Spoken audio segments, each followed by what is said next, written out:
Hello বন্ধুরা, welcome back to my channel kitchen of Jamuna. আশা রাখছি যে যেখানে আছেন সবাই খুব ভালো আছেন। তো আজকে আমি দেখাবো শোল মাছ দিয়ে আলু আর লাউ দিয়ে ঝোল। এই হালকা হালকা গরম পড়ছে, এই সময় এটা কিন্তু খাওয়া খুবই উপকারী আর স্বাস্থ্যকর একটা মাছের ঝোল এটা। আর টাটকা টাটকা শোল মাছের ঝোল খেতে কিন্তু আসলেই খুব ভালো লাগে গরম ভাত দিয়ে। তো আমি আজকে যেভাবে রান্না করছি শুধু সেই পদ্ধতিটাই আপনাদের সাথে শেয়ার করব। আপনারা হয়তো অনেকেই শোল মাছ রান্না করতে পারেন আপনাদের ওয়েতে, আমি যেভাবে করছি আজকে শুধু সেটাই শেয়ার করছি। তো চলুন বেশি কথা না বাড়িয়ে শুরু করা যাক। ফার্স্টে এখানে শোল মাছগুলো লবণ হলুদ মাখিয়ে নিয়ে ভেজে নিব। আর দেখতেই পাচ্ছেন এটা কিন্তু একটু বেশ বড় সাইজেরই শোল মাছ ছিল। তেল গরম হয়ে গিয়েছে, আমি একে একে মাছগুলো তেলের ওপর দিয়ে দিচ্ছি।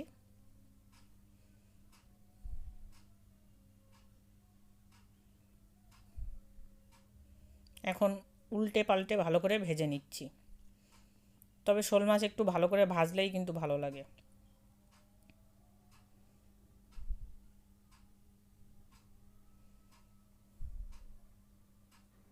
দেখতে পাচ্ছেন বন্ধুরা, মাছগুলো কিন্তু সব ভাজা হয়ে গিয়েছে, এখন আমি উঠিয়ে নিয়েছি। এখন প্যানে যে তেল ছিল ওর উপরে দিয়ে দিচ্ছি আমি এখানে 5 ফোড়ন। আপনারা চাইলে শুধু জিরা দিতেও পারেন।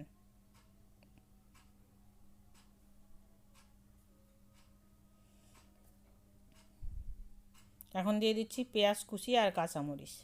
কাঁচামরিচটা আপনারা আপনাদের টেস্ট অনুসারে দিবেন, যে একটু ঝাল বেশি খেতে চান সে ঝালটা বাড়িয়ে দিবেন। তো কাঁচামরিচগুলো আর পেঁয়াজগুলো ভালো করে ভেজে নিয়েছি। এখন দিয়ে দিচ্ছি আদা বাটা 1 চামচ। একটু জল অ্যাড করে দিচ্ছি, তাহলে মশলাটা কষানো ভালো হবে এবং আদাটাও কিন্তু ছিটে ছিটে গায়ে আসবে না। দিয়ে দিচ্ছি 1 চামচ জিরা গুঁড়া আর 1 চামচ ধনিয়া গুঁড়া। আবার একটু জল দিয়ে মশলাটা ভালো করে কষিয়ে নিচ্ছি।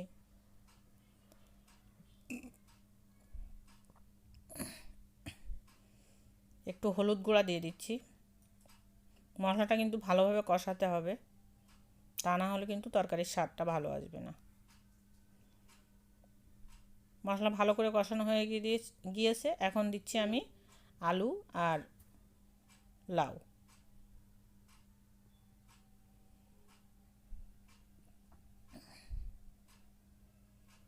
ভালো করে কষিয়ে নিতে হবে আলু আর লাউ।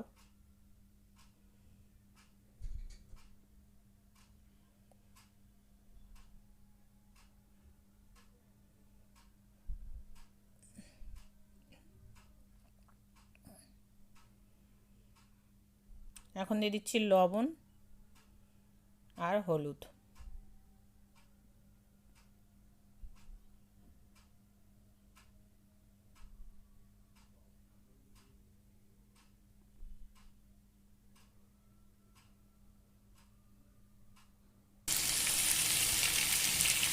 ঢাকনা দিয়ে দিয়ে ভালো করে কষিয়ে নিয়েছি আমি। ঢাকনা দিলে কিন্তু একটু জল ছেড়ে দেবে, জলটা ভালো করে টানিয়ে নিতে হবে।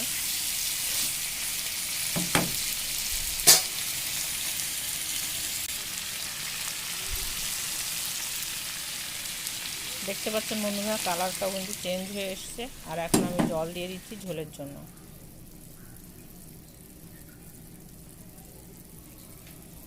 ঝোলটা ফুটে উঠেছে, একটু নাড়াচাড়া করে দেব। বেশ 5-6 মিনিট মতো ফুটিয়ে নেব, তাহলে তরকারিগুলো সিদ্ধ হয়ে যাবে। সরি বন্ধুরা, একটু ঠান্ডা লেগে গিয়েছে। এখন ভালো মতো ফুটে গিয়েছে এবং তরকারিও সিদ্ধ হয়ে গিয়েছে। এখন ভাজা মাছগুলো দিয়ে দিচ্ছি।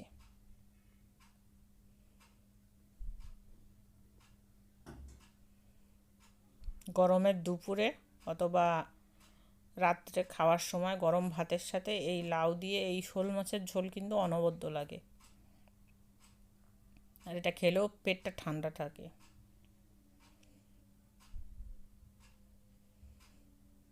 আবারও 4-5 মিনিট ভালো করে ফুটিয়ে নেব।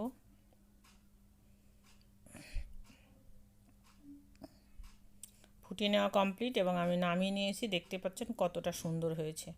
তো আশা রাখছি আপনাদের ভিডিওটি ভালো লেগেছে। ভিডিওটা ভালো লাগলে আমার চ্যানেলটা সাবস্ক্রাইব করে যাবেন এবং একটা লাইক দিয়ে দেখবেন। তো আজকের মতো টাটা বন্ধুরা, সবাই খুব খুব ভালো থাকবেন। ফিরে আসবো নতুন কোনো ভিডিও নিয়ে অন্য কোনো দিন।